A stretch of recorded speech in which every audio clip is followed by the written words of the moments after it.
Hello, friends. Welcome back to Pod and Maverick presents. This is a Mavs Party because we're live, and the Dallas Mavericks just defeated the Minnesota Timberwolves 120 to 114. For those of you who might all be interested, this is our secondary live show where I hang out and talk with you guys for as long as you have takes that you want to get off. You can, if you're here on the YouTube stream, you click the StreamYard link that I have pinned in the YouTube channel.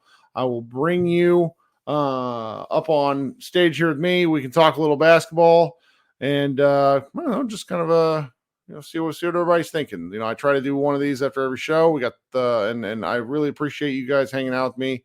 It's a lot of fun. It's validating. Coming up first is my man Henry. Henry, long time no talk. Great to hear from you. How you doing, friend? What's going on, boss? How you doing? I am enjoying myself because as Josh and I just kind of tipped off there, you're one of your favorite players, and Kyrie Irving is playing the kind of game that you stand up and cheer for. Just a fantastic performance, and I had a great time watching it. Absolutely. What was I going to say? I'm playing 2K right now, but I like Luka's shot. He always wants to bury a team in the first quarter. When it looks good, we get Game 5 Minnesota where we absolutely just rip their hearts out. However, I do wish he would learn more so when he doesn't have it to trust his team. If Dwight Powell's still the starting center, hey, man, take as many shots as you want to. But this is the portion of why we improved the team is so that you didn't have to, as you would say, be the alpha and the omega. Sure. I just wish when it wasn't going, and he's been absolute hot dog water these past 2 games. You can see he's been bad all season, man. He's shooting 36% from the floor. Do you think him missing preseason is leading into this, or like what's going on? Because since Utah, ever since KD called him small, his body language has been awful. I don't know. I mean, I feel, and I'm pretty sure you're an NFL fan too, I sort of feel like for guys of his ilk that play as much as they do, and I know you could use like the Nikola Jokic comparison, who's just throwing up video game numbers himself. Right. I think Luka, this is the first year where Luka's looked a little slow on the uptake, and I don't entirely know what to make of it other than he has a long enough track record to have earned it.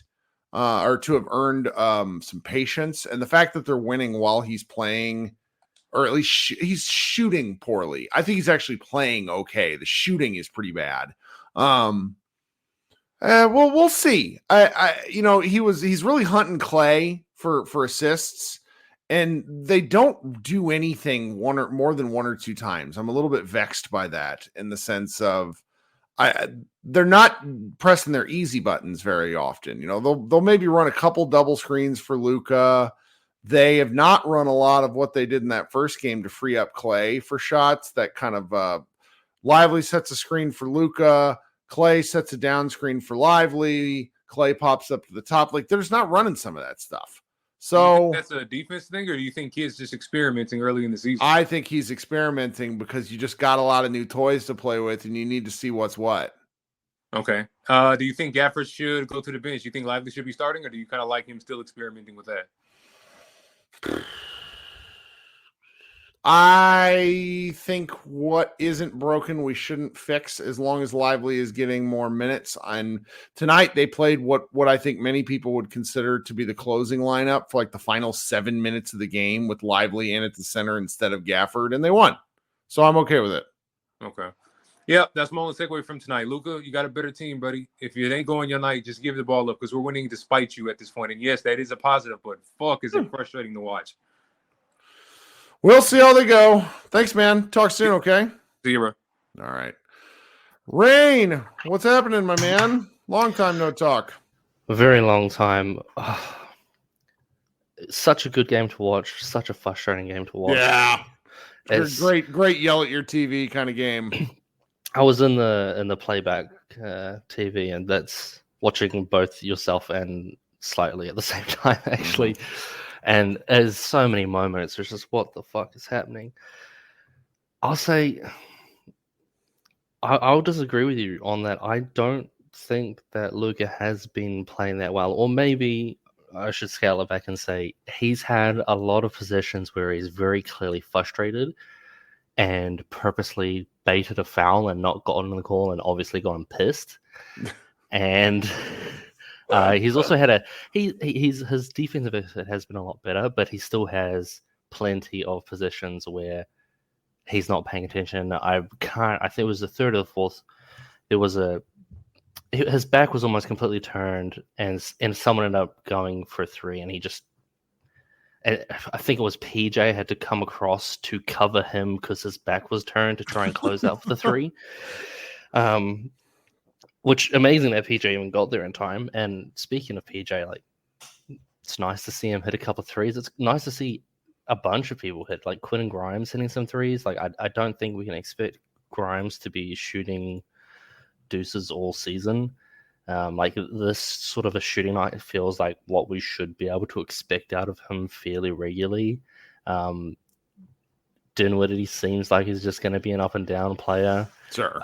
But yeah, just going back to Luka, I would say he has played pretty poorly overall for quite a few quarters. I think he has stretches where he plays very well, but I think without doing this pick and roll spam, he does seem a little bit lost, like he doesn't know how to fit in almost. If that is a little crazy to say. No, because basketball is a series of 2 and 3 man sets, even if there's 5 guys on the floor. You're not running some like complicated Princeton offense in the NBA. You're running and some of what Luka's been doing where he's off ball. But I mean, he is we made the joke in the recap show, like Luka quite literally got hurt moving off ball. He did, and then it probably led to the easiest basket of his career. Mm-hmm. And I'll say that if they went back, I'm so disappointed that they have not gone back to what they did in that third quarter of the Spurs game with those double screen Spain pick and rolls with double handoffs, and that feels like the way that they should be playing every game, getting the more open handoffs shots are to sitting Clay. on them. The handoffs work almost every time, so they're going away from them right now because they work too much. You know what? It wouldn't surprise me if Big Brain over there thinks that that's the way to go. This works too well. Let's hide it until the offseason. So I'm an American football fan of the Kansas City Chiefs, who have won 2 Super Bowls in a row. Their coach does this same shit where he finds one thing that works and is like, you know what? Never going to run it again. We're going to save it for the playoffs. And I get it. But at the same time, it's also like sometimes you just want to press an easy button and get a win. I mean, if they want to have a Luka MVP season, that's probably what they're going to need to do. Now, they're winning despite it, but we all know at this point, if Luka wants to win an MVP, they're going to have to be a 2 seed. So maybe. I mean, I personally will think about the MVP after 20 games, and we probably shouldn't think about it till he starts to shoot well again. Yes, right. I mean, he's shooting 11 for 41 from 3, like 20. Roughly 25% is not going to cut it. I mean, how many games have the Mavs won where Luka's been 1 of 8 for 3? Not many, man. I mean, there's got to have been some where he's been, this kind of horrible, but they aren't coming to mind. It's and I'll say there've been people complaining in all chats about how Luka's not able to break down his man anymore, and I think part of that comes from players defending him are realizing his shot's not falling and daring him to shoot the 3. That's a lot easier to break his man's down. He over dances though. It happened last night where he got past. Like I was like, because I've been watching these games on playback. And I was just like screaming as I'm talking, where it's like, Luka, you got the guy on your side. Just go. And he pulls back sometimes because we know he counts. He's talked about this, how he counts the number of seconds there in the key for the defenders. And so sometimes I think he pulls back because of that. But it's also like sometimes you just got to force the issue, bub. Yeah, like I said, I think it will come. I can't explain why his shooting has been so poor. There's nothing in his form or anything that I can see that suggests it should be shooting this poorly. It's just things don't seem to be falling. I mean, he's had the odd shot, which has been very short or very wide to either side. But Sure. Even his shots at the rim, which haven't been going. A lot of Oh, those God. have been, That's just killing me. So, but hey, He's not playing well, and this team's winning, and it feels weird. It feels very wrong. You're watching the game, and it feels like we should be getting blown out because he's not playing that well. But somehow they're not down by more than like 5 points at a time, and sometimes they're up, and you're like, this doesn't compute in my. I'm going to be honest. I'm a Mavs fan who's only been watching since Luka was drafted. It's fine. Yeah, I But do it. in that time span, if Luka's not been playing out of his mind, it's not looked like a good basketball game. And I'm just glad that there's some talent on this team. It's new, and you've been arguing it since as long as I've been listening to it, and they finally got it, and it's a beautiful thing to see. Yeah, and I would rather they play their best basketball in the second half of the season than the first half anyways, because, sometimes there's nowhere to go but down. Well, I mean, this is a Jason Kidd run team, so guaranteed they'll play better after the All-Star break. That's right, man. That's right. Rain, thanks for joining. You got anything else?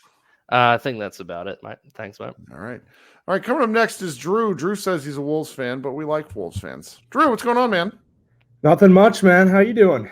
I'm okay. I could get used to like a 6:30, 7 o'clock start time.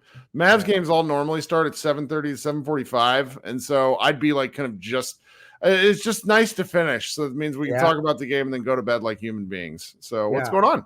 So, I kind of just wanted a opinion outside of my team. I've been watching this team for my whole life, and for some reason, when we play against you guys just come out with something I've never seen before.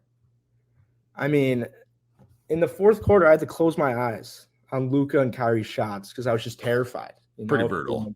The bang, like I don't get it. Do you guys usually play like this every game, or is it just against us? It's a fun question. I will say that the Luka get up and fight meter seems to rise against certain guys, and I think he really loves hating Rudy Gobert, and I think he really likes playing against Anthony Edwards. Yeah. But the fact we've talked about this as Mavs fans here pretty frequently, the fact that they have two shot makers like Luka and Kyrie, like you look at it on paper and you're like, okay, this team's probably going to be pretty good. But over an 82-game season, they're small. Like those two guys, they're guards. They're guard-adjacent players.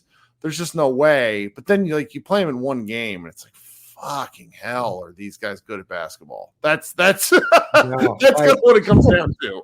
I remember last year in the Western Conference Finals, like Gafford and Lively, I think they shot like 85% from the field, the whole time. And I'm a huge Rudy Gobert defender. I know a lot of people that are Wolves fans are not. Mm-hmm. But, I mean, I feel like he's playing fine. It's just like, it's these guys. I don't know. Naz Reid gets cooked on defense. And it's an unfortunate thing because Rudy is just such a gifted defender who's managed to stave off Father Time for a guy that big. And I would argue, I've watched 3 Wolves games this year. I would argue he looks as good right now as he has ever looked. Yeah. And you just sort of wonder how I don't necessarily think he's getting the guff for it. I mean, what are the Wolves right now? They're 2-2. Yeah. I mean, I think his hands look a little better. He was catching some nice they're placing things for him tonight in a way that were beneficial to him. So, long enough timeline, maybe things will work out. Ant got a little over his skis this game. Like he almost got too excited. He's done that. He's done that so much. I went to the home opener against the Raptors, and we were up by 20 points the whole time. And then this fourth quarter comes around, and Ant's just it looks like he's dribbling with his head down. He turns the ball over, just careless mistakes. And this year too, I mean, the mid-range was his game last year. Mm-hmm. And he loves those pull-up threes. I loved them. But now it's 20 pull-up threes a game, which just long rebounds where transition defense isn't going to be good.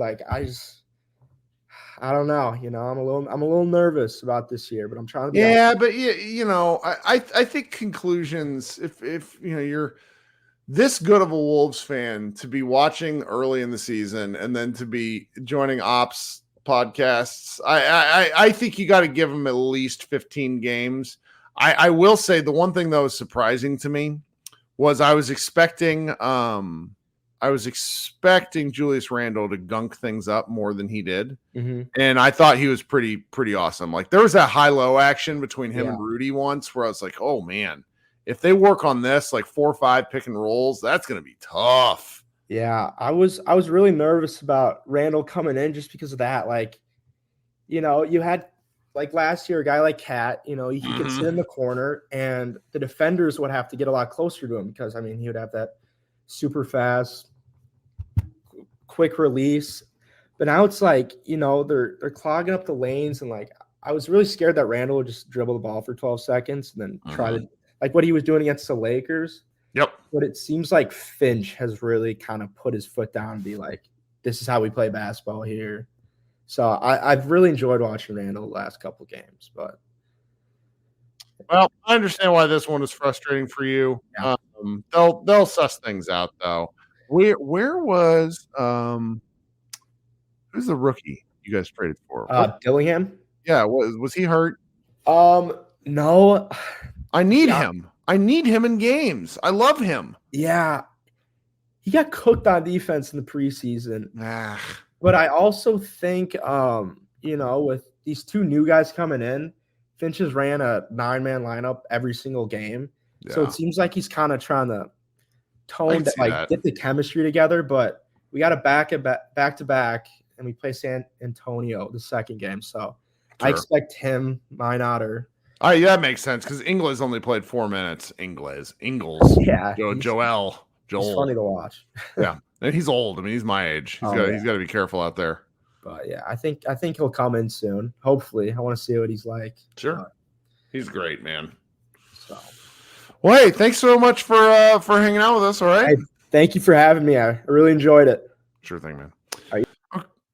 All right, guys. I'm tired. It's 10:10. Which is amazing. The Mavericks play on Halloween. We'll see what we're going to do in regards to the Halloween game. Josh and I both have small children, so there's like trick-or-treating involved.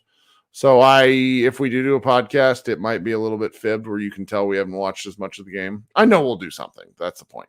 But thank you so much for hanging out with us here on the Tuesday the 29th. We will be back on Halloween. Everyone have a great evening and go Mavs.